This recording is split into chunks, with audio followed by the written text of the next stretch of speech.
Nous allons prier ensemble.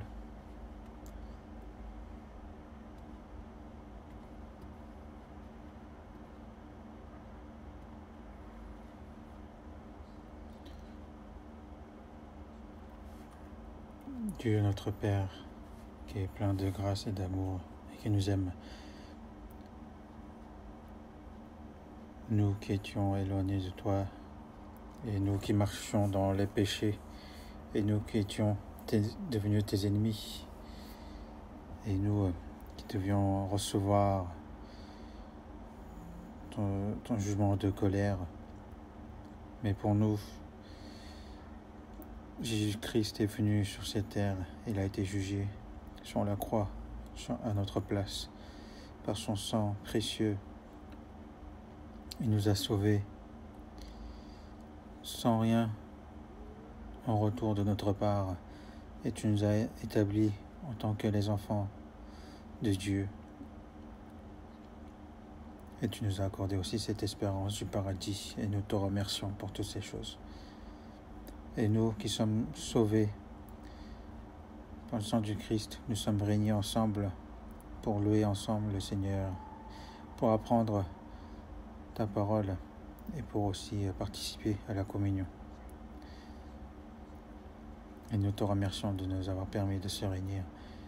Et à cette heure-ci aussi, nous te demandons de veiller sur tout le monde. Et que par la vie, par le Saint-Esprit, que nous puissions être établis, pour que nous puissions nous fortifier à travers ta parole, pour que le reste de notre vie, nous puissions vivre en accomplissant les missions que tu nous as confiées.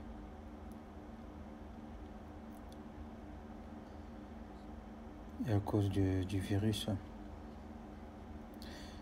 nous pouvons malheureusement se réunir librement et nous pouvons aussi évangéliser librement. Nous sommes encore contrôlés dans plusieurs domaines, mais nous te demandons de nous accorder une nouvelle chance pour que nous puissions à nouveau évangéliser librement, pour évangéliser à vraiment beaucoup d'âmes, pour qu'ils soient sauvés. Et nous te demandons ton aide pour cela.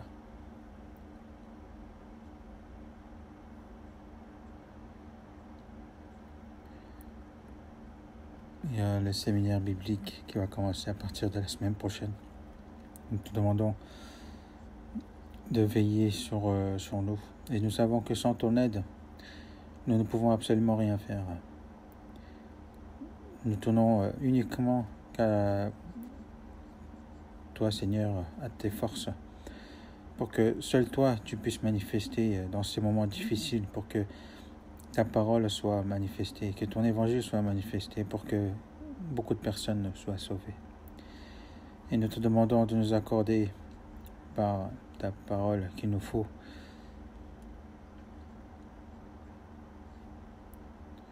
et de nous aussi à la comprendre à cette heure-ci, que la parole que nous allons apprendre, et aussi à tous les frères et sœurs qui ne peuvent être parmi nous aujourd'hui, où qu'ils soient. Nous te demandons de leur accorder par la même grâce et aussi accorder le cœur de chercher Dieu, de chercher la parole, pour qu'ils puissent aussi vivre en tant que les enfants de Dieu. Et nous avons prié au nom du Seigneur Jésus.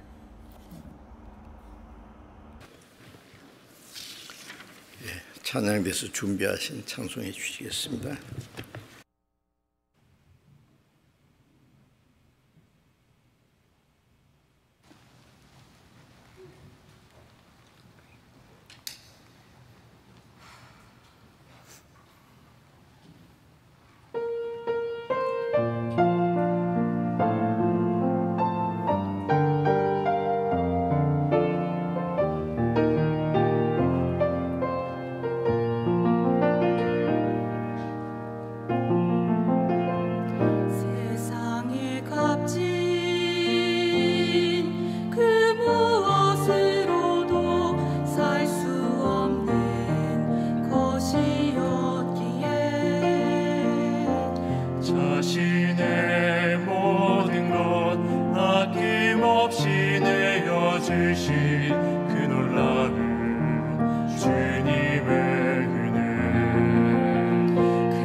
주신 사랑 세상 무엇으로도 다 갚을 수가 없어서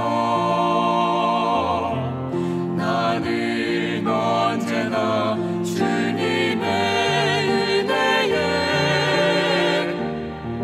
복음의 빚진 자 내게 주신 이 복음 부끄러워하느니 세상 모든 사람들 부끄럽다 하여도 나는 감당치 못할 복음의 빚진 자 땅끝까지 그 사랑 전하리.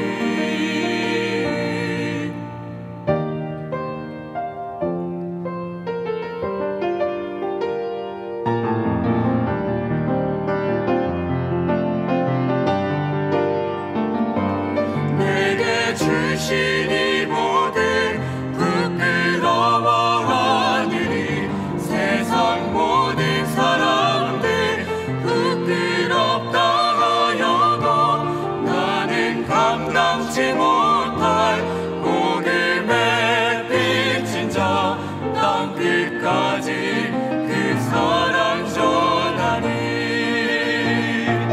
내게 주신 이 복음 부끄러워하느니 세상 모든 사람들 부끄럽다 하여도 나는 감당치 못할 복음의 빚진 자 땅끝까지 그 사랑 전하리.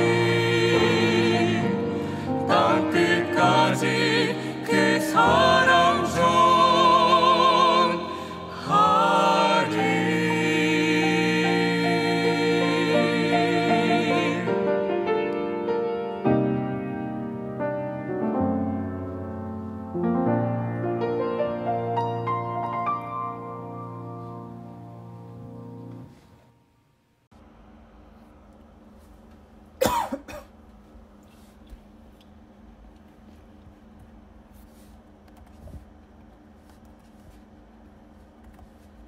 Nous allons voir dans la Bible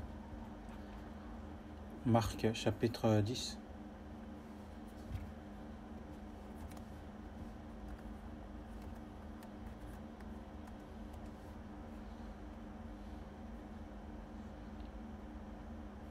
Marc chapitre 10.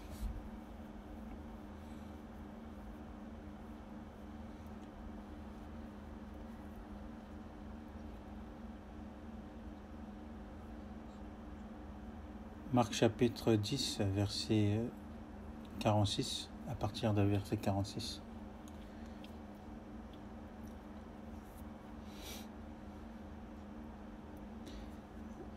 À partir de verset 46 jusqu'à verset 52. Marc chapitre 10, verset 46 à 52. Ils arrivèrent à Jéricho. Et lorsque Jésus en sortit avec ses disciples et une assez grande foule, le fils de Timée, Bartimée, mendiant aveugle, était assis au bord du chemin.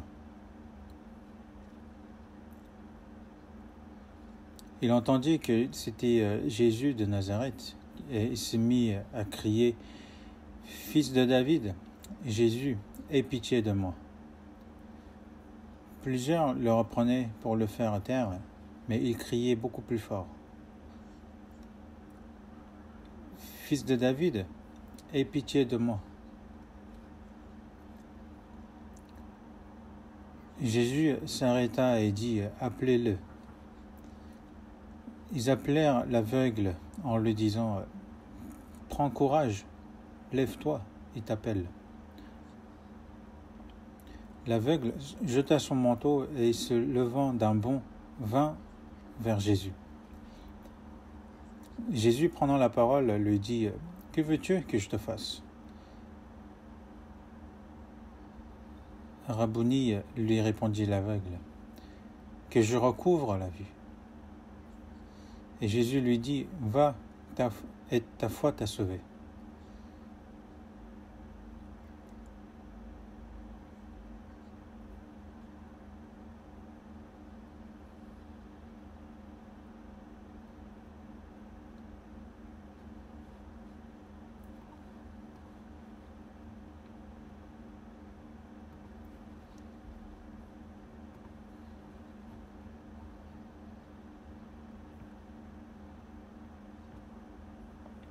à cause du coronavirus, beaucoup ont souffert et beaucoup aussi ont perdu la vie. Et ce n'est pas seulement un problème d'une seule région, mais c'est vraiment dans le monde entier. Et ça se propage assez rapidement. Et que beaucoup encore se sont mis en quarantaine ou souffrent justement à cause de ce virus. Et aussi beaucoup perdent la vie à cause de ce virus. Même en Corée, il y a eu beaucoup de difficultés. Et on avait l'impression que ça allait se calmer au plus vite, mais il y a encore des nouveaux cas qui sont contaminés. Et du coup, on est toujours très limité, et très limité aussi dans notre vie de foi. La semaine dernière, pendant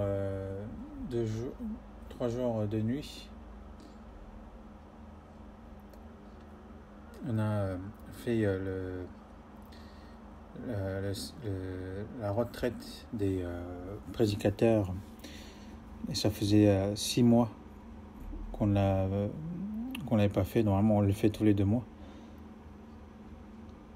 Donc, il y a eu à peu près 450 prédicateurs. On a participé, mais on a respecté aussi scrupuleusement les règles.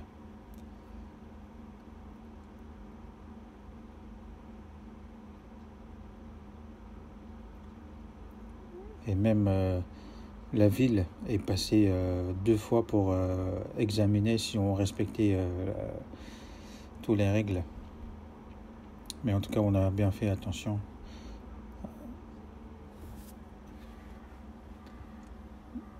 Même là, normalement, ça doit être rempli, mais tout le monde est séparé. Et tout le monde porte des masques, alors qu'il fait très chaud aussi. Mais bon, nous n'avons pas le choix. Nous devons le surmonter.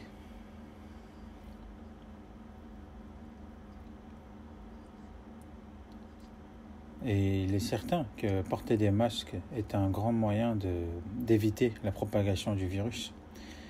Parce que sinon, on sera facilement être vulnérable justement face au virus si on ne le porte pas.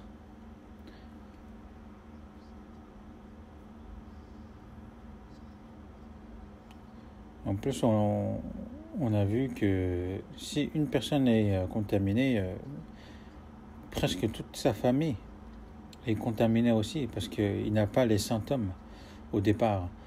Et du coup, ses proches sont contaminés assez rapidement.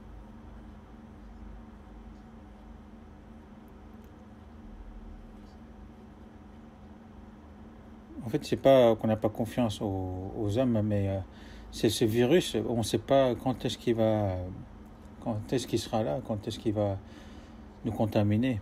Du coup, il faut vraiment respecter les règles à cause de ça. Mais on espère vraiment que ça puisse se terminer le plus rapidement possible pour que nous puissions à nouveau évangéliser librement. Et aussi, normalement, d'ici le mois prochain, normalement, il y a la retraite d'été. Mais pour cela, nous prions vraiment à Dieu parce que sans son aide, ça sera impossible. Nous cherchons Dieu quand nous sommes vraiment dans les difficultés et nous avons vraiment à cœur de chercher Dieu quand nous sommes vraiment dans les épreuves, dans les difficultés. Parce que nous savons que sans son aide, nous ne pouvons absolument rien faire.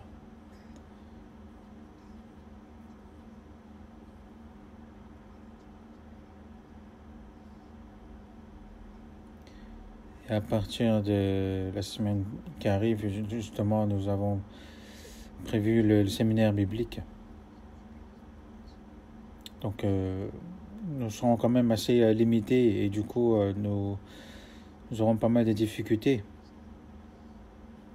Mais nous ne pouvons cesser justement d'évangéliser et du coup, il faudrait qu'on donne tous les moyens Donc tous ceux qui peuvent participer ici, qu'ils viennent, et ceux qui ne peuvent pas, qui peuvent participer à la maison, en ligne, mais participer avec sa famille en ligne pour qu'il puisse écouter avec sa famille, quel que soit le moyen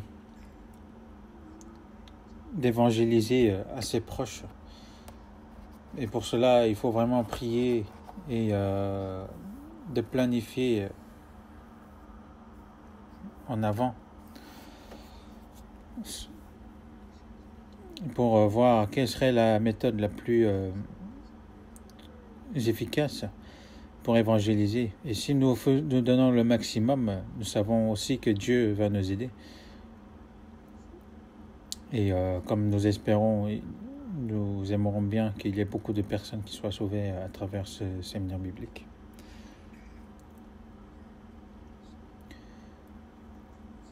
Donc par rapport à ce qu'on a lu aujourd'hui, donc il y avait un mendiant aveugle nommé Bartimée, donc qui est sauvé ici. Donc c'est de ça dont parle le passage qu'on vient de voir. Donc aujourd'hui, c'est de saisir l'opportunité d'être sauvé. C'est ça le thème du sermon aujourd'hui.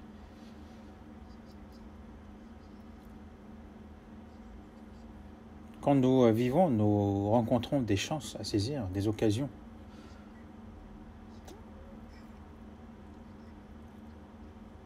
Comme la Bible nous dit aussi, il y a un temps pour planter et un temps pour arracher ce qui a été planté. Il y a un temps pour embrasser, un temps pour s'éloigner, des embrassements, un temps pour aimer, un temps pour haïr. Quelqu'un qui moissonne, il y a un temps pour planter et un temps pour arroser et un temps pour arracher ce qui a été planté. Et aussi les pêcheurs dans la mer, ils ne pêchent pas n'importe où, mais ils prévoient où sont les poissons. Et c'est là où ils jettent leur filet. Parce que sinon, ils ne pourront pas attraper les poissons. Et les étudiants, eux, il y a un moment de bien étudier. Parce que s'ils loupent cette période, ils ne pourront plus étudier, ils ne pourront plus avoir un résultat. Donc quand ils travaillent, il faut qu'ils travaillent bien à ce moment-là. Et aussi ceux qui font les affaires, il y a un moment idéal pour des opportunités à saisir en faisant les affaires. Et s'il réussit, justement, il réussit dans ses affaires. Mais s'il ne réussit pas à saisir ces opportunités, il ne va pas réussir dans ses affaires. Pareil pour les hommes, pour être sauvés, ce n'est pas quand ils veulent, mais il y a une opportunité à saisir. Et pour nous aussi, quand nous allons vivre la vie de foi, nous allons avoir l'impression qu'on peut le faire comme on veut, quand on veut. Mais la vie de foi aussi, c'est pareil. Il y a des opportunités à saisir. Il y a un temps pour le faire. Dans Galates chapitre 6, il y a marqué « Ainsi donc, pendant que nous en avons l'occasion, pratiquons le bien envers tous, et surtout envers les frères en la foi. » Et pareil, pour les personnes, ils sont évangélisés, il y a une opportunité à être évangélisés. Et pour ceux qui évangélisent aussi, il y a une opportunité à évangéliser. Et ceux qui saisissent justement cette opportunité, c'est ceux qui le font avec sagesse. Donc à ceux qui ne sont pas sauvés, il y a l'opportunité à être sauvés. Et à ceux qui sont sauvés, il y a les opportunités à vivre la vie de foi, pour vivre pour le Seigneur. Mais si on rate cette opportunité, une personne qui doit être sauvée ne pourra pas être sauvée. Et une personne qui est sauvée et qui doit vivre pour le Seigneur va perdre justement cette opportunité de vivre pour le Seigneur. Et il va le regretter jusqu'à l'éternité. Par exemple, une personne qui doit être sauvée, il ne saisit pas l'opportunité, il va le regretter éternellement.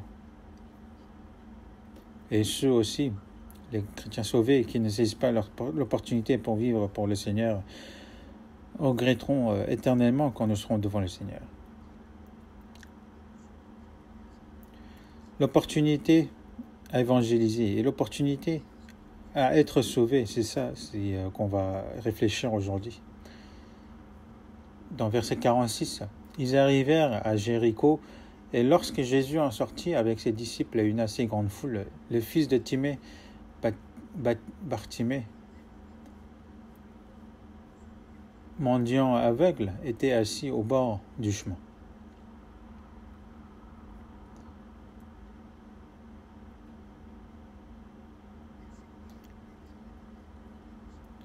Donc Jésus, en allant de région en région en Israël, il a propagé sa parole, il a guéri des malades, il a montré la puissance de Dieu et son amour.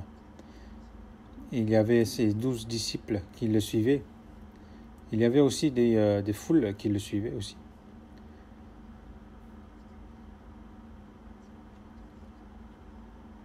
Et il y a eu aussi des grandes foules qui ne connaissaient pas Dieu, mais qui le suivaient quand même.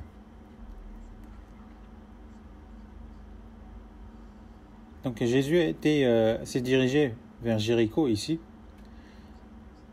Et Jéricho, comme vous le savez, c'est quand l'Israël a entré dans le pays de Canaan, ils ont vaincu justement cette ville de Jéricho par la puissance de Dieu.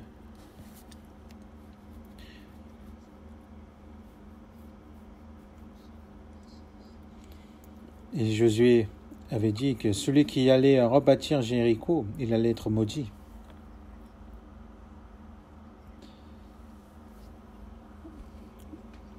Pourquoi? Parce que s'il le faisait, il se mettait contre Dieu, contre l'œuvre de Dieu. Et du coup, on appelait justement la ville de Jéricho la ville maudite. Moi aussi, j'ai déjà visité la région de Jéricho. Donc je suis allé à 2 ou 3 fois.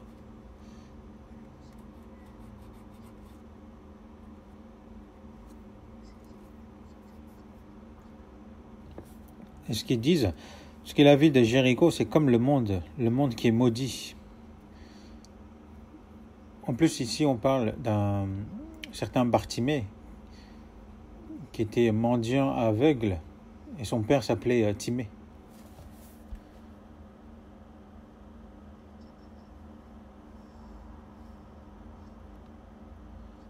En tout cas, il était mendiant et aveugle. Mais pourquoi ce passage est écrit dans la Bible?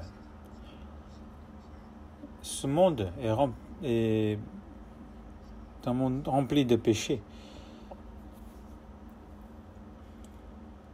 Mais ce Bartimée qui a été miraculeusement été guéri en rencontrant Jésus, représente le monde.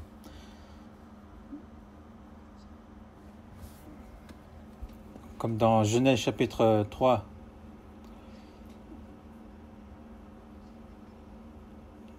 donc l'ancêtre des hommes, Adam, qui a désobéi à la parole de Dieu, qui a mangé le fruit du bien et du mal, leurs yeux s'ouvrirent. Cela ne veut pas dire qu'ils étaient aveugles, mais ils voyaient, mais sauf que en mangeant justement ce fruit, ils ont ouvert les yeux qui voyaient leur nudité, qui voyaient ce qui n'était pas bien, et leurs yeux envers Dieu se sont assombris. Et dans Jean chapitre 9, il y avait un homme aveugle de naissance, et ses disciples l'avaient posé la question à Jésus: qui a péché, cet homme ou ses parents, pour qu'il soit né aveugle? Est-ce que c'est à cause de ses péchés, ses propres péchés, qu'il est devenu pécheur alors qu'il est né de naissance, ou est-ce que c'est les péchés de ses parents? Mais Jésus a répondu que ce n'est pas que lui ou ses parents ont péché, mais c'est afin que les œuvres de Dieu soient manifestées en lui. Parce que si on remonte, c'est à cause d'Adam. par le péché d'un homme, tout le monde est né pécheur. Par le destin d'un homme définit le destin de tous les hommes.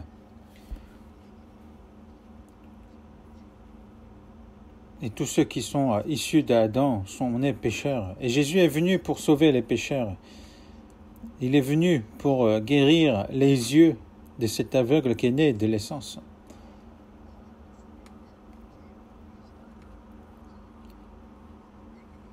C'est pour montrer justement que le Seigneur est venu pour ouvrir les yeux des aveugles de naissance de ce monde, les pécheurs. Un aveugle ne peut absolument rien voir. Il ne pourra voir la lumière du soleil. Il ne pourra voir les étoiles dans le ciel. Il ne pourra voir aussi la création de Dieu de ce monde. Il ne pourra voir les animaux magnifiques, ou toute création magnifique est créée par Dieu. Toute la vie, il sera dans l'obscurité. Et son obscurité, et en vivant dans cette obscurité de la vie jusqu'à la mort, il devra se diriger vers l'enfer, dans l'obscurité de l'enfer. Ce qu'il faut savoir, qu'une personne qui n'est pas sauvée est un aveugle, un aveugle spirituel. Comme il ne peut voir Dieu, il ne peut voir à quel point il est un pécheur, il est un être saint. Et on ne sait pas aussi que le Seigneur est venu justement pour nous et qu'il est mort pour nous et qu'il ne peut voir son destin, ce qu'il lui réserve. Et il est aussi mendiant. Cet aveugle donc survit en mendiant aux autres. Dans Luc chapitre 15, on voit le fils qui est parti de chez son père. Il a perdu tous ses biens. Il est devenu un mendiant et il devait mourir en mangeant les nourritures qui étaient destinées pour les cochons.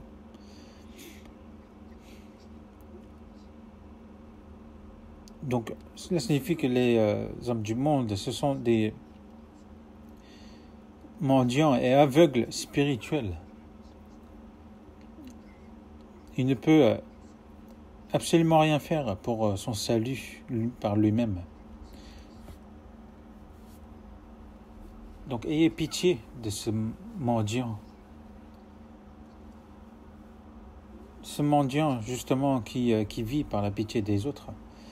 Puisque s'il n'y a point de pitié des autres, il ne peut point survivre. Donc ça signifie que nous sommes vraiment des pécheurs, qu'on ne peut absolument rien faire, que nous sommes vraiment des mendiants spirituels.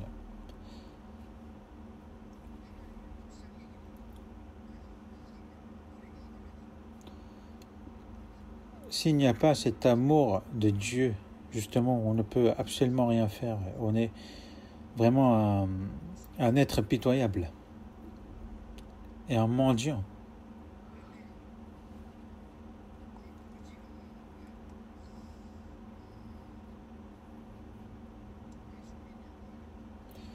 Mais ce mendiant, justement, a entendu des histoires sur Jésus. Il a dû entendre que il y a un certain Jésus qui est apparu, qui guérit des malades, qui a ouvert les yeux des aveugles. Et il a dû vraiment être étonné d'entendre cela. Mais en plus, comme il est aveugle, il ne pouvait pas aller le voir directement. Mais comme il a entendu que Jésus allait de ville en ville, il devait espérer que Jésus passe à Jéricho. Donc il a eu justement cette opportunité. Donc il y a eu beaucoup de foule et beaucoup de bruit, et il a demandé qu'est-ce qui se passe. Et on lui a dit que c'est Jésus de Nazareth qui passe.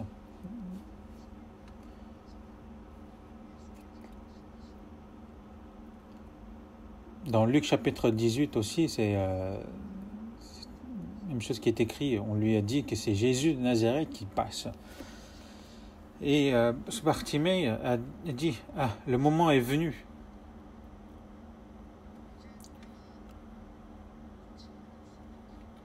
Il s'est dit, il y a vraiment le moment est venu où je peux vraiment être guéri. Est-ce que Jésus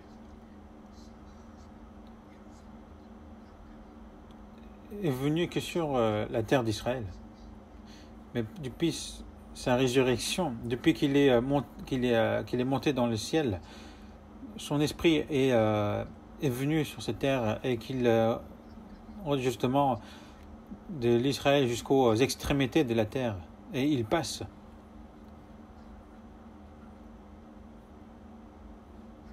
Jésus passe partout. Donc le Fils de Dieu, le Fils unique de Dieu passe ici par là. Dans 2 Corinthiens chapitre 6, il dit: au temps favorable, je t'ai exaucé. Au jour du salut, je t'ai secouru. Voici maintenant le temps favorable. Il y a un temps favorable qu'il passe. Et dans Ésaïe chapitre 55, verset 6, cherchez l'Éternel pendant qu'il se trouve, invoquez-le tandis qu'il est prêt. Cherchez l'Éternel pendant qu'il se trouve. Il y a un moment, un temps favorable. C'est ce moment-là où il faut l'invoquer. Parce que s'il passe ce moment-là, on ne pourra plus, il se peut qu'on ne le voit plus. C'est une chance que Dieu nous donne, il faut la saisir. Et ce Bartimée a entendu que Jésus passait et il a crié.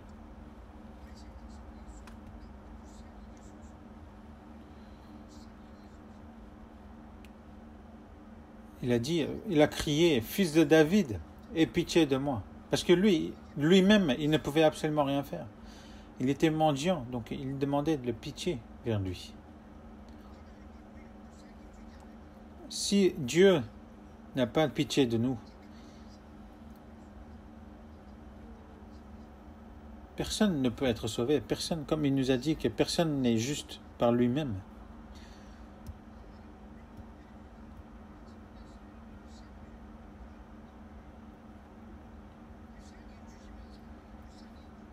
Il faut qu'il ait pitié de nous pour que nous puissions vivre. S'il n'a pas pitié de nous, on ne pourra que mourir. Dans Luc chapitre 18, verset 13, il y avait justement 2 personnes qui priaient dans le temple. Il y avait l'un c'était un publicain et l'un c'était un pharisien. Donc le pharisien priait en levant les mains vers le ciel, en levant les yeux vers le ciel. Et il disait que je n'ai pas péché comme le publicain qui est à côté, mais je faisais les dîmes, je faisais les offrandes. Et merci que je sois aussi juste. C'est ce qu'il disait. Après, ce n'était pas complètement faux ce qu'il disait. Ce n'était pas non plus 100% juste, mais ce qu'il disait, c'est ce qu'il faisait. Mais le publicain, le fait qu'il est venu chercher la grâce de Dieu. Mais lui, il se tenait à distance. Il n'osait même pas lever les yeux. Il se frappait la poitrine en disant « Ô Dieu, sois apaisé envers moi, qui suis un pécheur. » On ne sait pas à quel point il a commis des péchés, combien il a commis des crimes. Même lui, il ne s'en souviendrait pas. Et en tant que publicain, justement, il est pointé du doigt par les autres à cause de son métier. Donc il ne pouvait lever les yeux et il se frappait la poitrine et disait « Je suis un pécheur, je suis un morceau de péché qui ne peut se diriger vers l'enfer. » Mais il a cherché la gloire de Dieu, la justice de Dieu. Et c'est celui qui est descendu dans sa maison justifiée, c'est le publicain. Car quiconque s'élève sera abaissé, et celui qui s'abaisse sera élevé.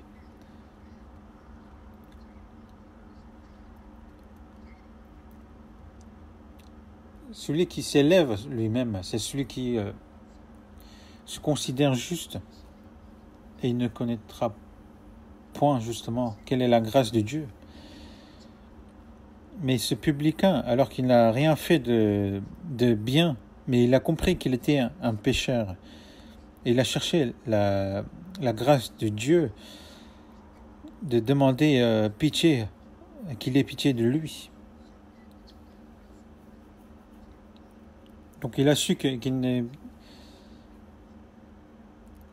était qu'un pécheur qui devait se diriger vers l'enfer, et qui a demandé justement la grâce de Dieu. C'est qu'il a compris qui il était, il s'est humilié devant Dieu, et c'est là, à cause de ça qu'il a été justifié, juste.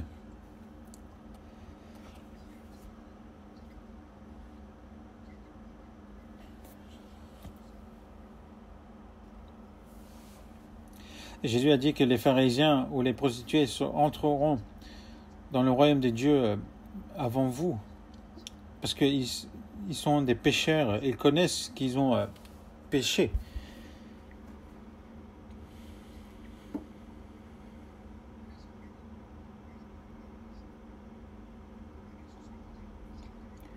Et nous, le fait qu'on est sauvé, comme il est écrit dans Éphésiens chapitre 2, mais Dieu qui est riche en miséricorde à cause du grand amour dont il nous a aimés, nous étions morts par nos offenses, nous a rendus à la vie avec Christ. C'est par la grâce que vous êtes sauvés. Il a eu pitié de nous. Comme ce fils qui est parti de chez son père, il est revenu chez son père comme un mendiant. Mais c'est son père qui l'a vu en premier, parce qu'il l'attendait tous les jours. Il s'est posé la question s'il était toujours en vie ou il est mort. Qu'il soit devenu mendiant ou qu'il soit malade, il attendait qu'il revienne. Le péché que son fils a commis n'était pas comparable par rapport à l'amour de son père. Il pouvait le pardonner même 100 fois. Il n'avait qu'à revenir vers lui.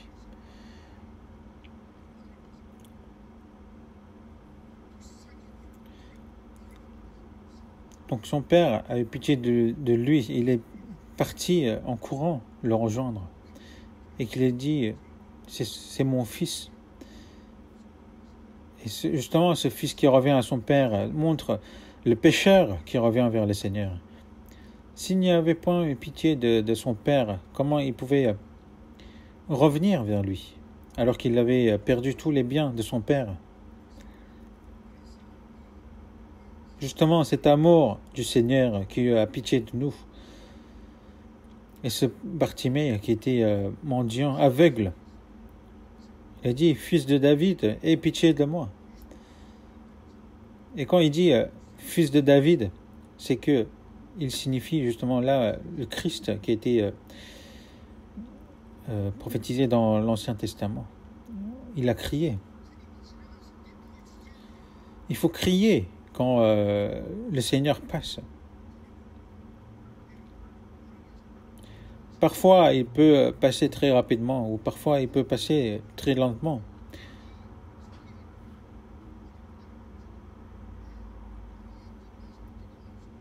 Comme il ne voyait pas, il était aveugle, il ne pouvait voir quand il passait ou vers où il passait. Mais il a entendu les pas de la foule et il s'est dit, il doit être proche. Et il s'est dit, c'est le moment. Et c'est là, il a crié.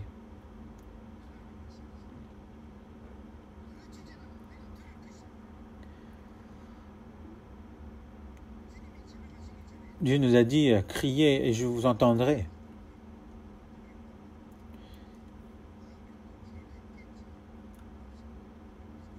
Il y a eu certainement des personnes qui se disaient, ah, Jésus passe là, mais bon, il y aura une autre fois. Mais il n'y aura pas une autre fois. Et je suis sûr que à ce séminaire biblique qui est prévu, il y aura le Seigneur qui va passer à côté. Et je suis sûr, c'est le moment où justement la parole de Dieu, son évangile est prêché, c'est là où le Seigneur passe. Et c'est là, il faut crier. Crier, ce n'est pas autre chose, c'est de prier. Ce n'est pas, on demande, ah, si tu veux, tu le fais, si tu veux pas, bah, tant pis. Non, il faut vraiment avoir le cœur. Aie pitié de moi. Si cette chance passe,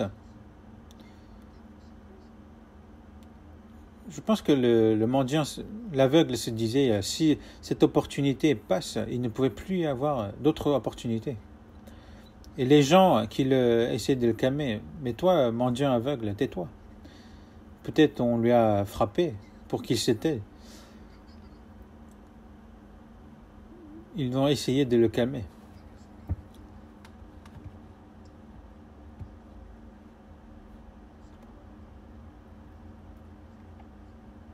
S'il se disait, moi qui suis qu'un mendiant, qui suis qu'un aveugle, je dois fermer ma bouche parce que je suis qu'un mendiant, je suis sale. S'il s'est comporté ainsi, il aurait laissé passer l'occasion. Mais qu'est-ce qu'il a fait dans le verset 47 ? Il entendit que c'est Jésus de Nazareth et se mit à crier, « Fils de David, Jésus, aie pitié de moi. » Plusieurs le reprenaient pour le faire taire, mais il criait beaucoup plus fort, « Fils de David, aie pitié de moi. » Alors qu'on lui a reproché de se taire. On pouvait penser justement à cette situation. Mais ce Bartimée a crié beaucoup plus fort. Il a crié vraiment avec toute sa force. Comme une personne qui crie à l'aide quand il se noie. C'était un cri de survie. Donc il a vraiment crié de toutes ses forces.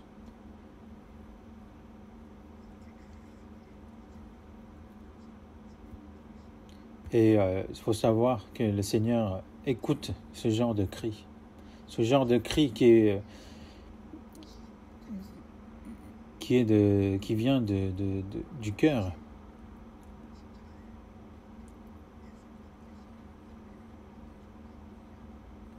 Et parmi les criminels qui ont été crucifiés auprès de Jésus, un des deux, justement, a demandé au Seigneur de penser à lui quand il entrera dans le royaume de Dieu. Qu'est-ce que cela signifie ? Il a demandé qu'il ait pitié de lui. Ce criminel, qu'est-ce qu'il aurait beau à dire ? Il lui a juste demandé « Aie pitié de moi. J'ai honte de demander ça, mais est-ce que tu ne peux pas penser à moi ?» Et le Seigneur lui a répondu « Oui, que ce soir tu seras avec moi dans le royaume de Dieu. »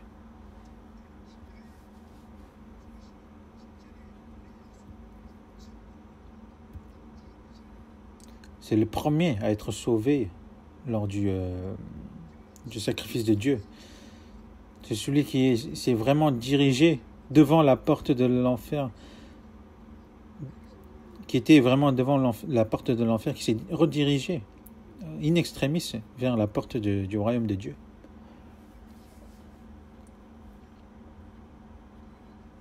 Alors qu'il y a des gens, alors qu'ils ont eu l'occasion d'être sauvés, ils ont juste suivi en les regardant, où ils se disaient, mais pourquoi ils le suivent ? Et pourquoi il crie, lui ?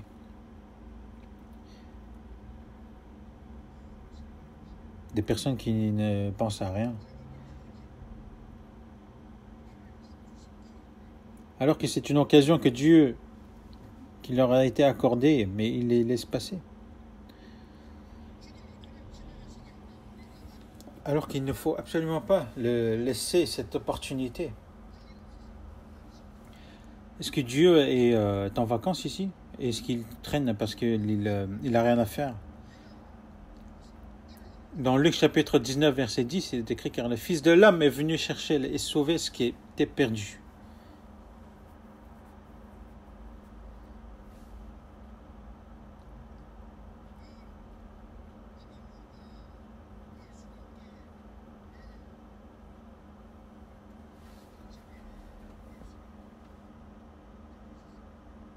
Ce Bartimée, avant qu'il crie, le Seigneur l'a déjà vu avant. Parce que le Seigneur voit tout le monde. Dans 1 Timothée chapitre 2, verset 4, qui veut que tous les hommes soient sauvés et parviennent à la connaissance de la vérité. Dieu veut que tous les hommes soient sauvés. Et dans Matthieu chapitre 18, de même, ce n'est pas la volonté de votre Père qui est dans les cieux qu'il se perde un seul de ses petits.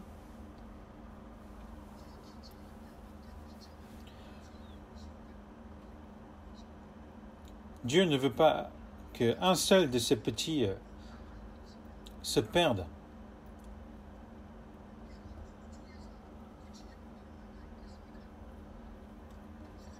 Est-ce qu'il y aurait des personnes que Dieu ne peut pas sauver? Est-ce qu'il y a des personnes qui sont tellement malades que le Seigneur ne peut pas sauver? Alors que le Seigneur a même ressuscité Lazare, qui était mort il y a de ça 3 jours.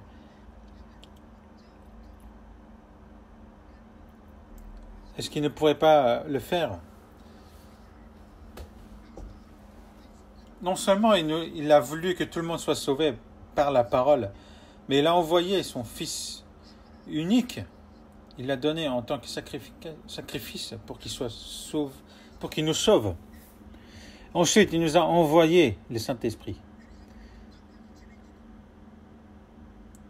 pour que cette bonne nouvelle soit propagée de Jérusalem jusqu'à l'extrémité de la terre. Et que quand le Saint-Esprit viendra, il témoignera de moi.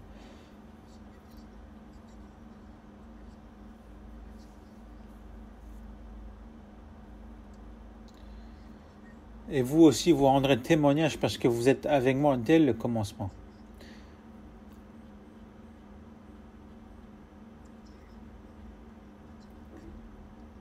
Il faut vraiment reconnaître que je suis vraiment un pécheur pitoyable devant le Seigneur et que je serai jugé et je suis destiné à périr en enfer. Il faut reconnaître cela. Et ça, une fois qu'on aura reconnu cela, quand nous verrons justement le Seigneur passer auprès de nous, est-ce qu'on ne crierait pas? Dans Hébreux chapitre 2, verset 3, il est écrit « Comment échapperons-nous en négligeant un si grand salut ?» Nous ne savons pas encore à quel point est grand ce salut. Ce n'est pas quelque chose qu'on reçoit si on veut, qu'on ne le reçoit pas si on ne veut pas.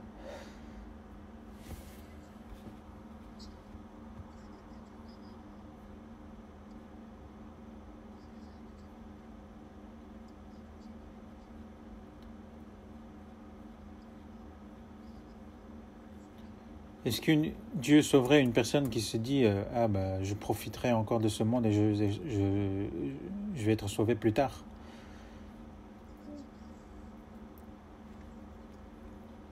Mais comment échapperons-nous en négligeant un si grand salut? En négligeant. Et comment échapperons-nous?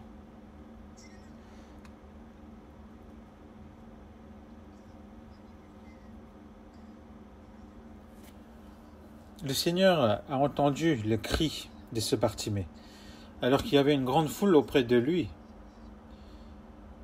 Mais est-ce qu'il a entendu parce qu'il avait de bonnes oreilles? Est-ce qu'il a entendu parce que le cri de Bartimée était si grand? Non, il savait déjà.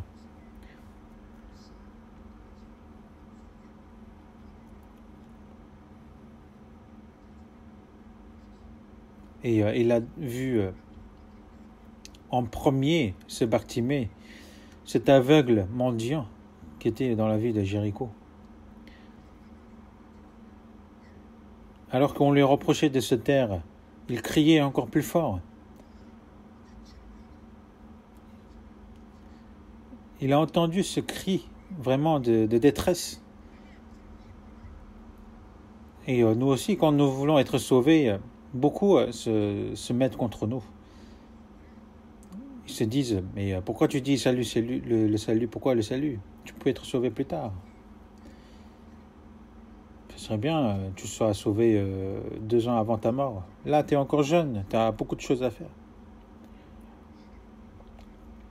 Et le diable, qu'est-ce qu'il nous dit? Oui, c'est vrai. Et le diable, justement, nous empêche d'être sauvés. Dans 2 Corinthiens chapitre 4, verset 4, « Pour les incrédules dont le Dieu de ce siècle a aveuglé l'intelligence, afin qu'ils ne vissent pas briller la splendeur de l'évangile de la gloire de Christ, qui est l'image de Dieu. » Donc ils se disent, bon, ce n'est pas le moment, tu auras une autre chance plus tard. C'est ce qu'ils nous disent. Mais où est-ce que nous rencontrons le Seigneur? Est-ce que on le rencontre tout le temps quand on veut, quand on va justement à l'église? Les gens croient qu'on peut croire en Dieu quand on veut.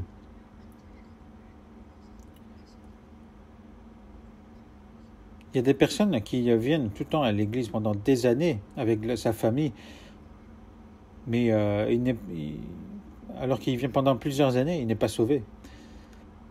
Parce qu'il a dans son cœur de vivre selon vraiment ses envies. Et il a envie d'être sauvé 2 ans avant sa mort. Quand j'entends cela, mais pourquoi 2 ans? Autant recevoir le salut 5 minutes avant sa mort.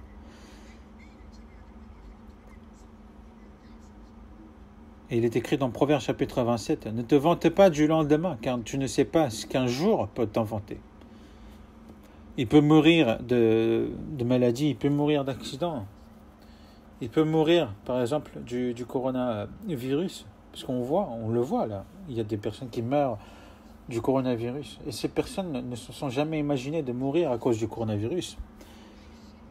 Dans Jacques chapitre 4, verset 14, il est écrit, « Qu'est-ce que votre vie? Vous êtes une vapeur qui paraît pour un peu de temps et qui ensuite disparaît. » Jésus nous a demandé, si je viens chercher ton âme, qu'est-ce que tu as préparé? Ça sert à quoi? Insensé. Je viendrai ce soir récupérer ton âme. C'est vraiment un insensé.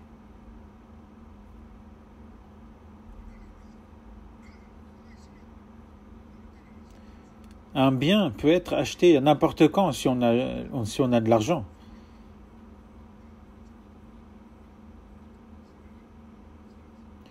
Parfois, il y a des gens qui vont au grand magasin pour acheter un sac de luxe. Il le touche vraiment beaucoup, mais il se dit, bon, je viendrai plus tard l'acheter. Oui, il peut très bien l'acheter après. Recevoir le salut, c'est bien, mais est-ce qu'on peut recevoir plus tard?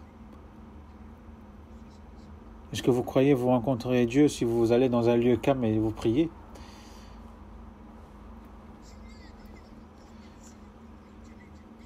C'est au moment où l'évangile est propagé par la puissance du Saint-Esprit que vous pouvez être sauvé.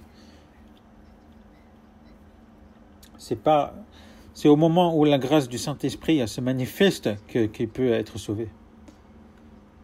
Et aussi à ceux qui crient avec détresse.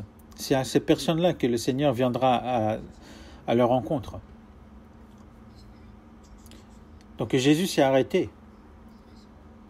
Dans le verset 49, Jésus s'arrêta et dit, « Appelez-le. » Ils appelèrent l'aveugle en lui disant, « Prends courage, lève-toi, il t'appelle. »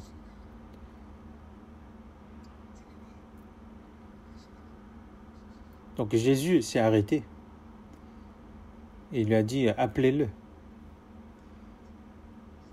Donc ils sont partis le chercher. Ils lui ont dit, « Il t'appelle. »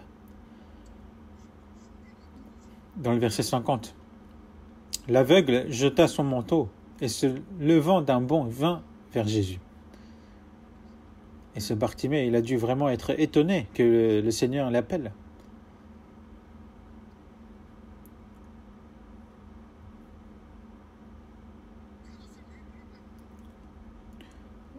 il a jeté son manteau. À cette époque-là, le manteau, dans la journée, c'est son vêtement, mais dans la nuit, c'est son drap. Parce c'est un mendiant, il dort dans la rue. Alors que c'est un manteau qui est vraiment tout pourri, qui pue. Mais pour lui, pour cet aveugle, c'est vraiment le plus précieux. Mais il ne pouvait aller devant du Seigneur avec ça. Il l'a jeté. Il a jeté son manteau.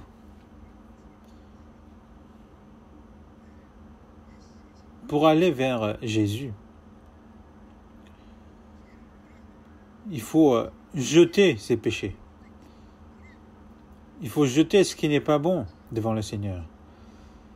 Jeter, ça paraît facile.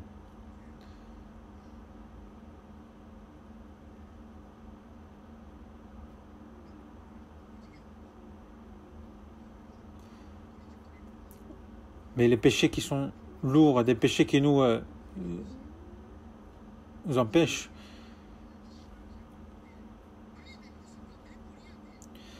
tout ce qui nous empêche justement de vivre notre vie de foi, il faut les jeter et il faut aller devant le Seigneur. Parce que le Seigneur nous appelle. Donc lui, cet aveugle, il ne pensait à rien d'autre que Jésus.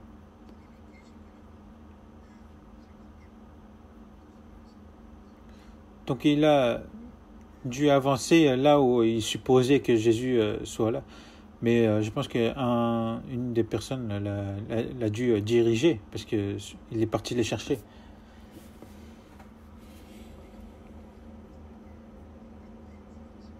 Quand une personne veut être sauvée, une autre personne qui est déjà sauvée le dirige vers le salut, n'est-ce pas? Dans le verset 51, Jésus, prenant la parole, lui dit « Que veux-tu que je te fasse ?» Rabboni, lui répondit l'aveugle, « Que je recouvre la vue. » Donc Jésus demanderait à celui qui le cherche avec détresse, « Que veux-tu que je te fasse ?» Une personne qui va avec sérieux dans l'église, il y va pourquoi en fait? Il y va pour recevoir la bénédiction. Parce que le Seigneur est venu pour donner des bénédictions, donc je viens à l'église pour recevoir des bénédictions. Mais quelle bénédiction?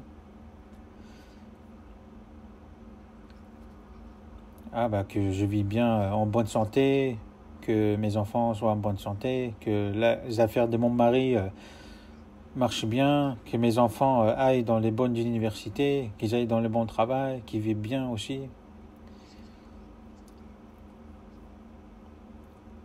Quand on voit beaucoup de religieux dans ce monde, ce qu'ils cherchent, c'est des bénédictions de ce monde. De bien gagner sa vie, d'être dans la bonne santé. Mais ils sont aveugles spirituellement. Même les chrétiens, quand on entend leurs prières, ils demandent tout le temps des choses. Je te demande ça, je te demande ça, je te demande ça.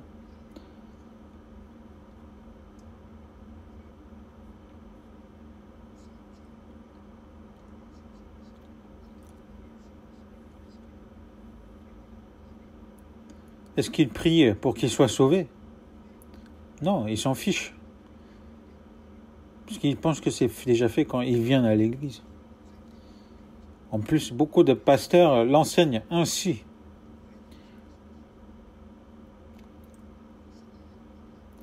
Ils disent « Ah, mais vous êtes déjà sauvés. On le fait qu'en venant à l'église, vous êtes déjà sauvés. »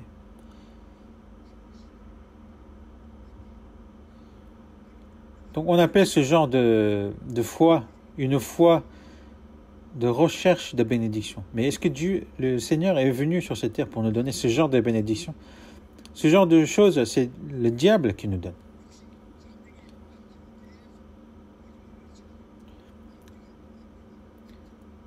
Ils le font venir continuellement à l'église en lui disant que vous êtes bénis dans la chair.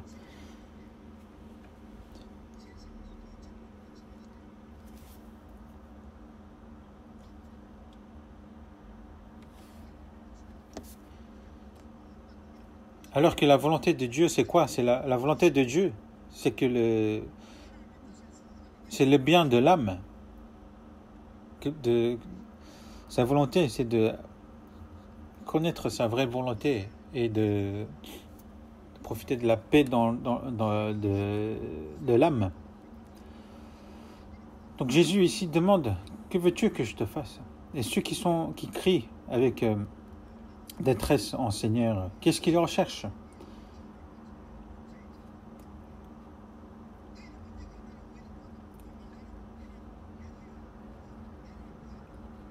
Une personne qui est sauvée, il doit d'abord chercher le royaume et la gloire de Dieu. Il doit penser à Dieu en premier. Même s'il est pauvre, même s'il est malade, même s'il est ignoré par les hommes. Ce que je veux, c'est de vivre selon la volonté de Dieu. C'est ça que nous devons le vouloir, non?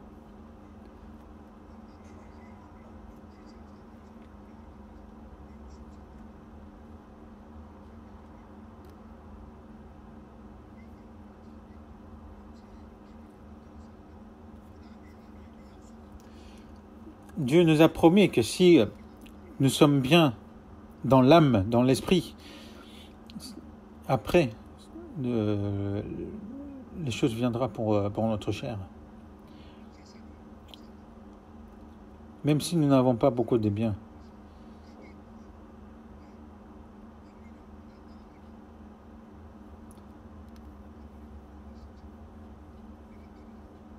Donc, même si nous sommes pauvres, craindre l'Éternel et de servir l'Éternel, ce serait la meilleure vie.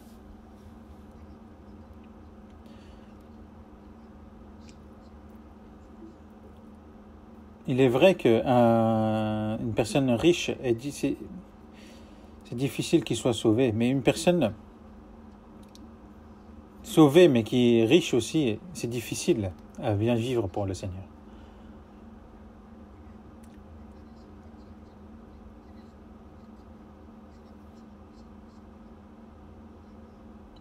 De nos jours, on peut vraiment écouter le sermon assez facilement, que ce soit par la télé, par l'internet, même par le téléphone. C'est vraiment confortable. On l'écoute en dormant, on l'écoute en faisant autre chose. C'est vraiment confortable. Maintenant, ils ont peur qu'ils leur demandent de venir à l'église. Alors que d'autres se disent, mais ils ont vraiment envie de revenir vers l'église. Mais d'autres se sont vraiment devenus paresseux. Ils se disent, mais il y a vraiment ce genre de moyens confortables. Mais est-ce que ça serait la vie de foi? Est-ce que Dieu va l'aider à le connaître sa volonté, alors que son cœur il est déjà loin de Dieu?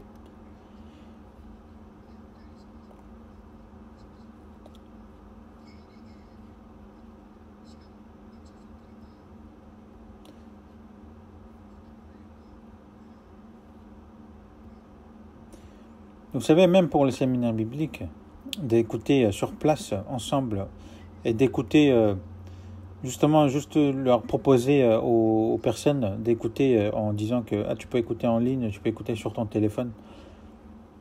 Est-ce qu'ils vont vraiment vous croyez, est-ce qu'ils vont vraiment être sauvés? S'ils sont sauvés par ces moyens, c'est vraiment un miracle. Si on le fait écouter en ligne, et si on est vraiment avec tous nos cœurs pour qu'il écoute, peut-être, oui, pourquoi pas. Parce qu'avant aussi, beaucoup ont été sauvés en écoutant les cassettes audio.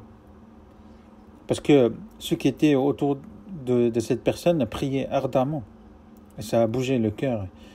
Mais s'il n'y a pas cela, alors même s'il écoute via la télé, via en ligne, mais ce serait vraiment un nombre infime qu'ils soient sauvés ainsi. Parce que s'il n'y a pas nos efforts qui sont fournis avant, personne ne pourra être sauvé.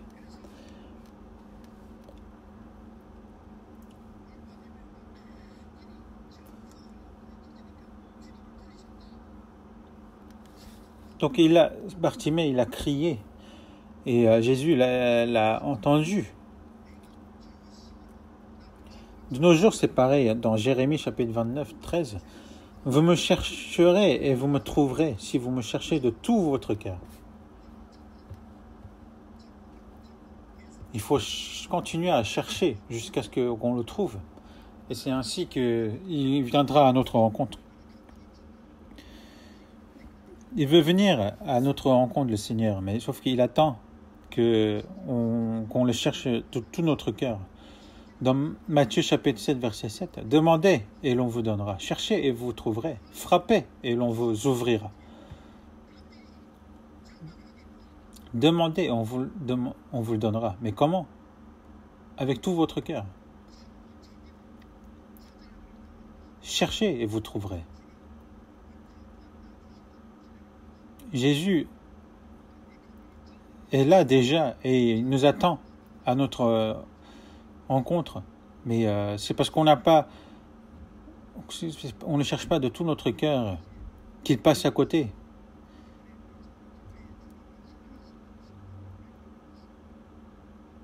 Est-ce qu'on doit le laisser passer?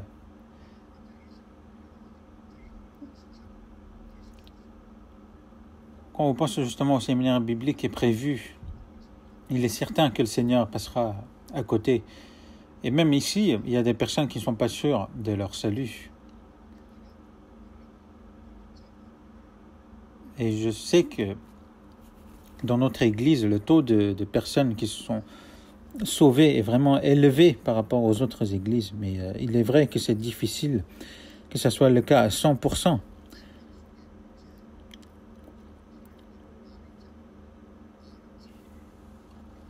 Parce que le royaume de Dieu ne consiste pas en paroles, mais en puissance. Donc il y a des personnes qui viennent, qui se disent sauvées, mais comme ils ne sont pas vraiment sauvés, ça ne se montre pas dans leur vie, dans leurs œuvres. Donc il faut écouter de nouveau. Donc 2 Corinthiens chapitre 13, verset 5. « Examinez-vous vous-même pour savoir si vous êtes dans la foi. Éprouvez-vous vous-même. » Une personne qui est sauvée, il faut qu'il écoute continuellement. Plus il écoute, plus il sera dans la joie. Et plus le Seigneur va transformer dans notre cœur, va donner justement la joie. Il ne faut absolument pas le laisser passer. Il faut qu'on puisse l'arrêter pour qu'on puisse être face à face avec le Seigneur.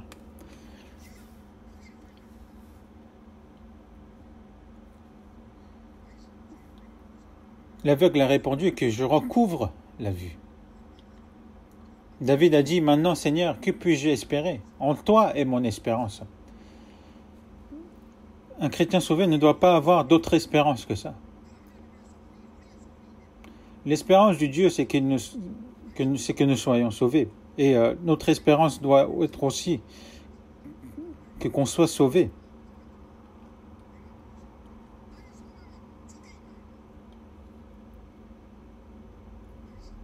David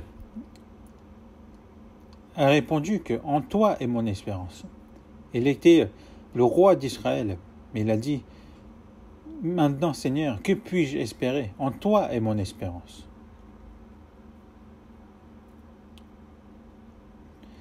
Il s'agit de vainement, il amasse et il ne sait qui recueillera. Mais maintenant Seigneur, que je puis espérer? En toi est mon espérance.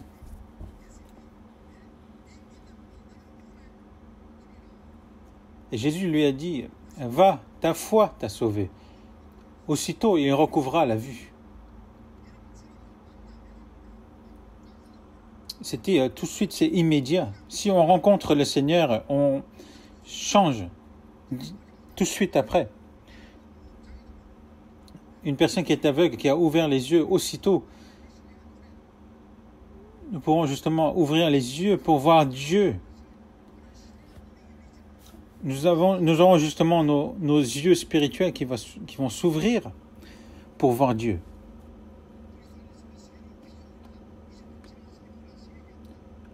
Si quelqu'un est en Christ, il est une nouvelle créature. Les choses anciennes sont passées. Voici, toutes choses sont devenues nouvelles.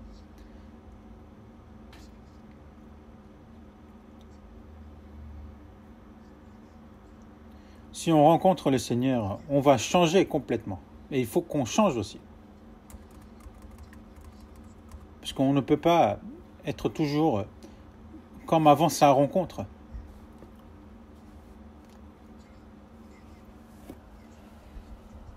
Aussitôt, il recouvra la vue.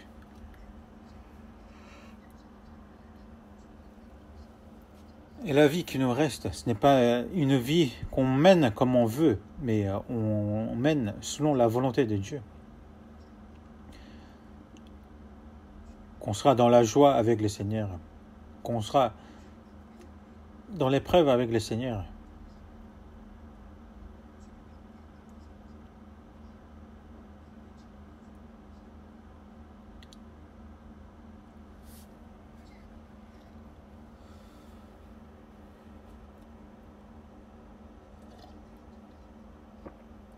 On va voir une autre personne. On va voir dans le livre des Actes, chapitre 8.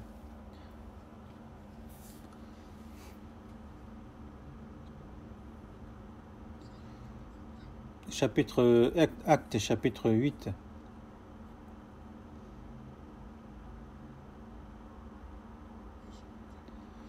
À partir de verset 26. Un ange du Seigneur, s'adressant à Philippe, lui dit « Lève-toi et va du côté du midi, sur le chemin qui descend de Jérusalem à Gaza, celui qui est désert. » Il se leva et partit, et voici un Éthiopien, un eunuque, ministre de Candace, reine d'Éthiopie, et surintendant de tous ses trésors, venu à Jérusalem pour adorer. Sont retournés assis sur son char et lisait le prophète Ésaïe. L'Esprit dit à Philippe, « Avance, approche-toi de ce char. » Philippe accourut et entendit l'Éthiopien qui lisait le prophète Ésaïe et lui dit, « Comprends-tu ce que tu lis ?» Il répondit, « Comment pourrais-je, si quelqu'un ne me guide ?»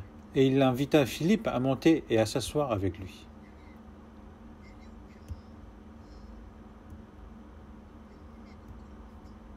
Donc il y a ce ministre Candace de la reine d'Éthiopie, donc un eunuque, qui est surintendant de tous ses trésors.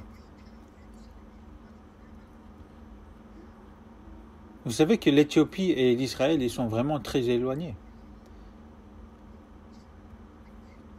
J'ai vu à peu près, c'est 1500 km de distance. Donc il est venu de son char.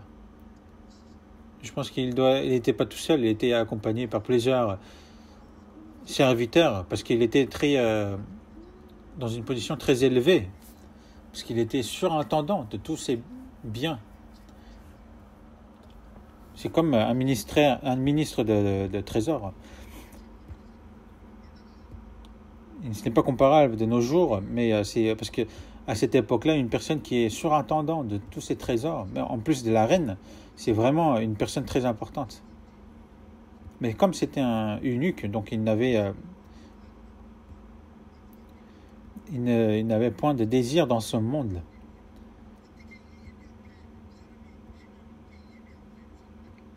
Et comment un Éthiopien, un eunuque, peut venir jusqu'en Jérusalem pour servir Dieu? La reine Sheba, à l'époque du roi Salomon, est venue voir Salomon. Et à partir de ce moment-là, il y a eu en Éthiopie des personnes qui croient en Dieu. Même de nos jours, en Éthiopie, il y a beaucoup de chrétiens. Donc cet eunuque, il est venu jusqu'en Jérusalem pour servir Dieu, et ensuite il est retourné. Mais même assis sur son char, il lisait le prophète d'Ésaïe. Donc c'était une personne qui cherchait vraiment Dieu.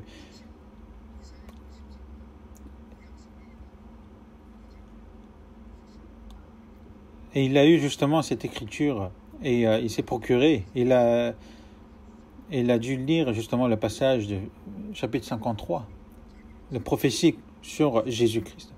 Parce que peut-être Dieu l'a dirigé pour qu'il regarde ce passage, parce que Dieu regarde, observe celui qui cherche. Mais les Juifs, c'est ceux qui ont crucifié Jésus et ils ont persécuté justement les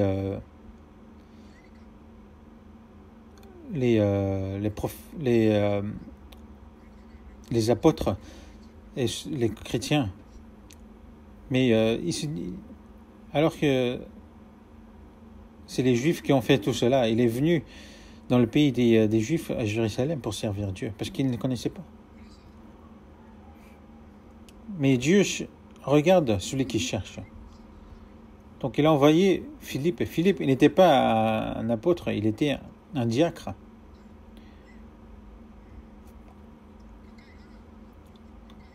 Donc on lui a dit de s'approcher de la char.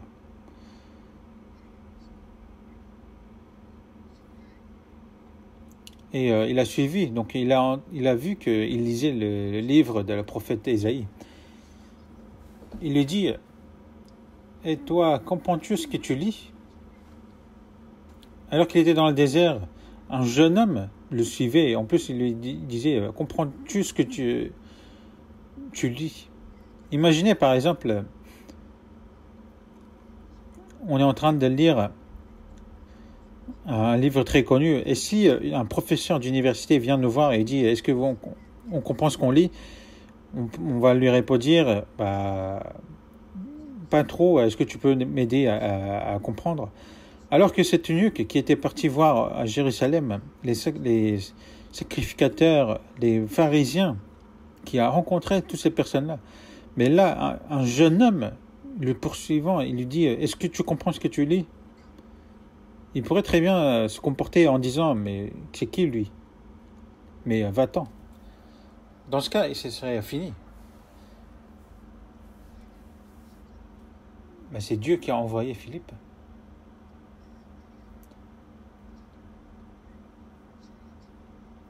Il a vu le cœur de cet eunuque qui cherchait vraiment ardemment Dieu. Il a envoyé Philippe une grande opportunité.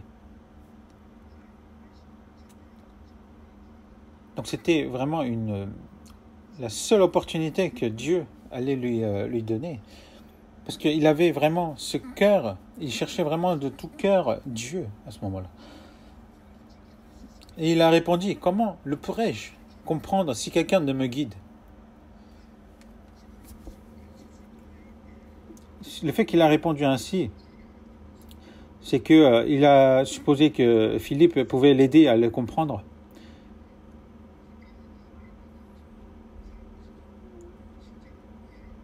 Et comme dans Ésaïe chapitre 53, il a été maltraité, opprimé, il n'a point ouvert la bouche, semblable à un agneau qu'on mène à la boucherie. Toutes ces choses qui sont écrites dans Ésaïe chapitre 53. Donc c'est le prophète Ésaïe qui a écrit tout cela, mais à qui cela est destiné? C'est qui qu'on parle d'ici? Mais Philippe, comme il a su la parole, il connaissait qui est la personne dont on parle ici. Donc dans le verset 34, l'eunuque qui dit à Philippe, je te prie, de qui le prophète parle-t-il ainsi? Est-ce de lui-même ou de quelqu'un d'autre? Alors Philippe, ouvrant la bouche et compensant par ce passage, lui annonça la bonne nouvelle de Jésus. Comme ils continuaient leur chemin, ils rencontraient de l'eau. Et l'eunuque dit, voici de l'eau, qu'est-ce qui empêche que je ne sois baptisé? Philippe dit, si tu crois de tout ton cœur, cela est possible. L'eunuque répondit, je crois que Jésus-Christ est le Fils de Dieu. Il fit arrêter les chars. Philippe, l'eunuque, descendit tous deux dans l'eau, et Philippe baptisa l'eunuque. Quand ils furent sortir de l'eau, l'Esprit du Seigneur enleva Philippe, et l'eunuque ne le vit plus. Tandis que joyeux, il poursuivait sa route. Donc c'est sur le char, Philippe a annoncé l'évangile.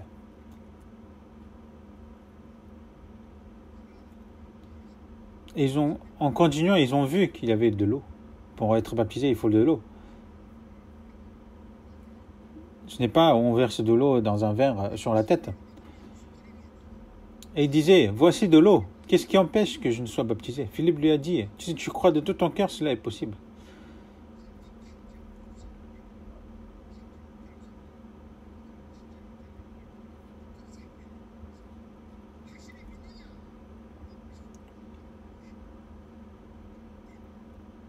Si tu crois de tout ton cœur, cela est possible. L'eunuque répondit, je crois que Jésus-Christ est le Fils de Dieu.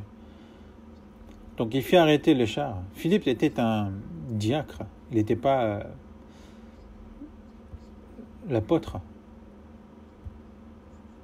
Mais ce n'est pas seulement les pasteurs ou les apôtres qui peuvent baptiser, mais il était celui qui est sauvé avant, donc il l'a fait. Donc il a baptisé. Et quand il fit sortir de l'eau, l'Esprit du Seigneur enleva Philippe. Quand on voit ce passage, cet eunuque, il n'a pas laissé tomber la grande opportunité que Dieu lui avait donnée. Il cherchait ardemment de tout son cœur la parole de Dieu, de comprendre la parole de Dieu. Donc à travers Philippe, il lui a demandé de monter s'asseoir avec lui. Et il lui a... Donc c'est sur le char, en se dirigeant, ils ont continué à parler. Et c'est là qu'il a compris.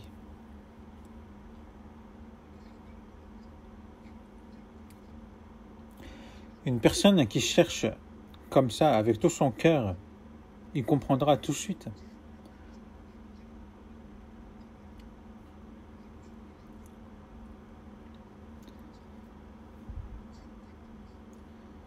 En général,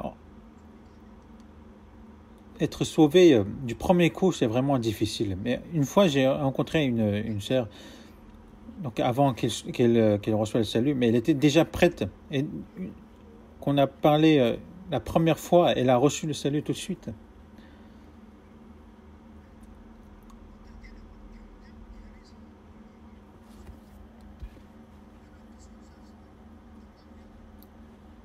Parfois, il peut nous arriver de parler directement de l'évangile. Mais si Dieu nous l'accorde, si le cœur de cette personne est prête, pourquoi pas?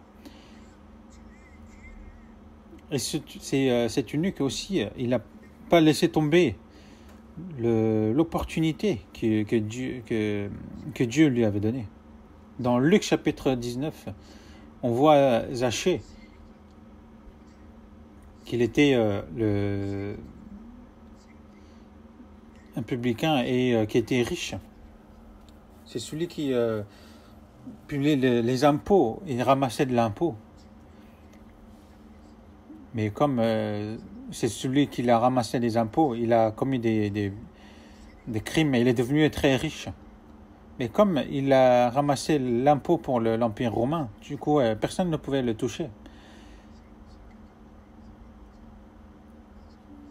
Donc comme c'est une histoire que vous connaissez, on va pas chercher dans la Bible. Mais il voulait voir Jésus, mais il y avait une grande foule. Mais il était petit, il ne pouvait pas le voir. Donc il a vu dans quelle direction Jésus allait. Et du coup, il s'est dirigé vers un arbre et il est monté dessus.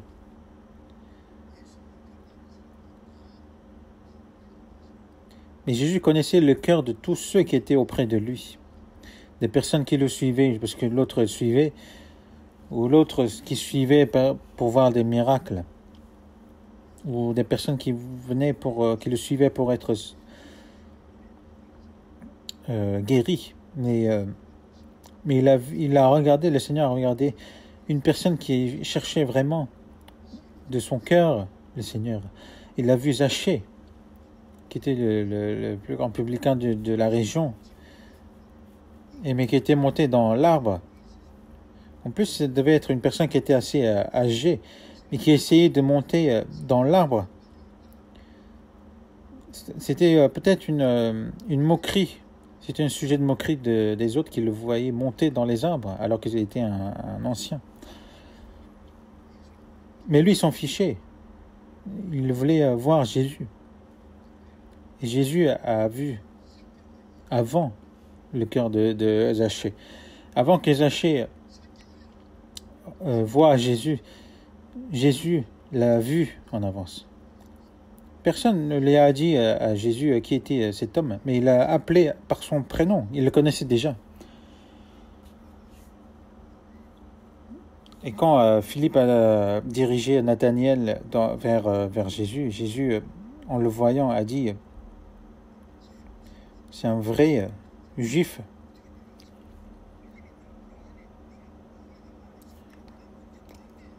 Et il a dit que « Mais comment vous me connaissez ?» Il a répondu que « Avant que Nathanaël te l'appelle, je t'ai vu sous le figuier. »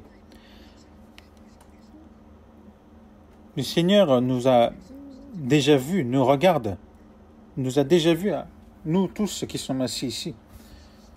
Parce que Dieu compte toutes les étoiles et donne un nom à toutes les étoiles. Dieu même compte le nombre des cheveux, de nos cheveux. Il connaît tout. Il connaît quel est notre cœur. Donc le Seigneur a demandé à Zachée de descendre de l'arbre, que je vais demeurer chez toi aujourd'hui. Il a dit qu'il allait demeurer dans la maison du pécheur. Zachée, il était vraiment étonné et il est descendu tout de suite. Ensuite, il a servi le Seigneur dans sa maison. Ensuite, qu'est-ce qui s'est passé?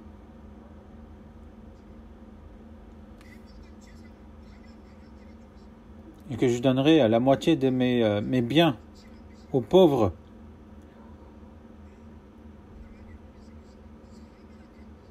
Et si il y a des choses que j'ai pris qui est hors la loi, je payerai 4 fois ce que j'ai ramassé. Et Jésus, il n'a pas reproché cela, il a dit « Le salut est entré aujourd'hui dans cette maison parce que celui-ci est aussi un fils d'Abraham. » Donc il a reçu la bénédiction du salut.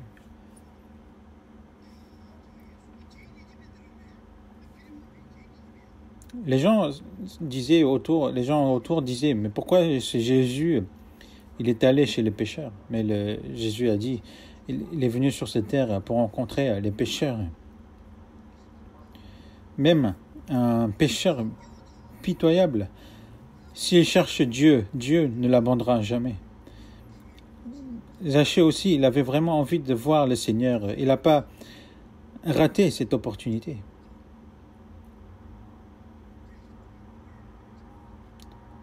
Donc dans une semaine, on aura le séminaire biblique. Le Seigneur passera à côté. Il faut que nous prions ensemble pour que beaucoup soient sauvés. Et aussi pour ceux qui n'ont pas encore la certitude de salut, participez pour revoir son salut.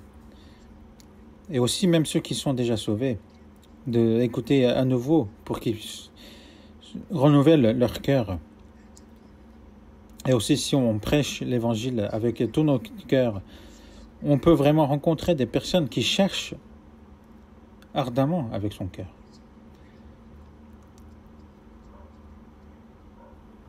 Ça ne se passera pas tout seul. Il faut la prière et les efforts de la personne qui est déjà sauvée.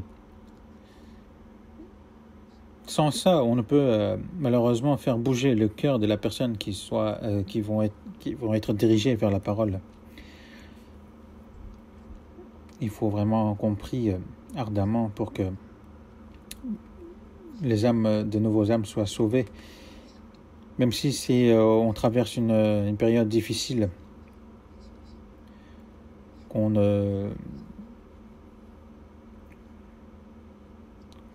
doit s'efforcer vraiment de rechercher la parole, rechercher la communion, rechercher les frères et sœurs, et qu'on doit vraiment prier pour qu'ils soient vraiment sauvés dans cette séminaire biblique. Nous allons prier ensemble. Seigneur, qui est plein de grâce, tu nous as sauvés dans ces temps de fin du monde, et que le reste de notre vie, après notre salut. Nous te remercions de nous avoir permis de vivre pour toi, Seigneur. Et dans ce monde, nous avons encore beaucoup de personnes qui ne sont pas sauvées.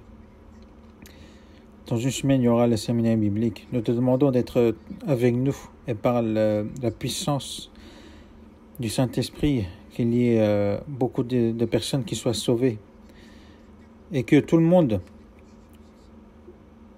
soit utilisé grandement par toi, Seigneur, pour ce service.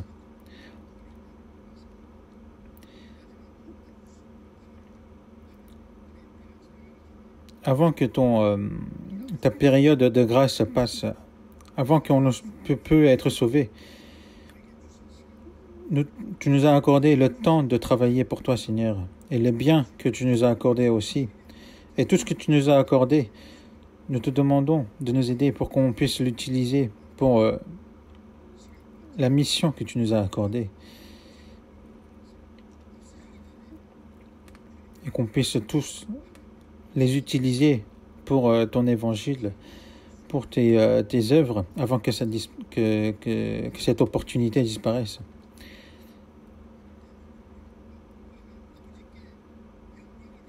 Et que seul ton nom soit glorifié par le fait que beaucoup soient sauvés à travers ce séminaire biblique, et que beaucoup soient utilisés pour ce séminaire, pour tes œuvres. Et aussi toutes nos églises qui sont dans le monde, nous te demandons d'être toujours avec eux pour que l'évangile soit propagé aussi. Et nous avons prié au nom du Seigneur Jésus. Amen.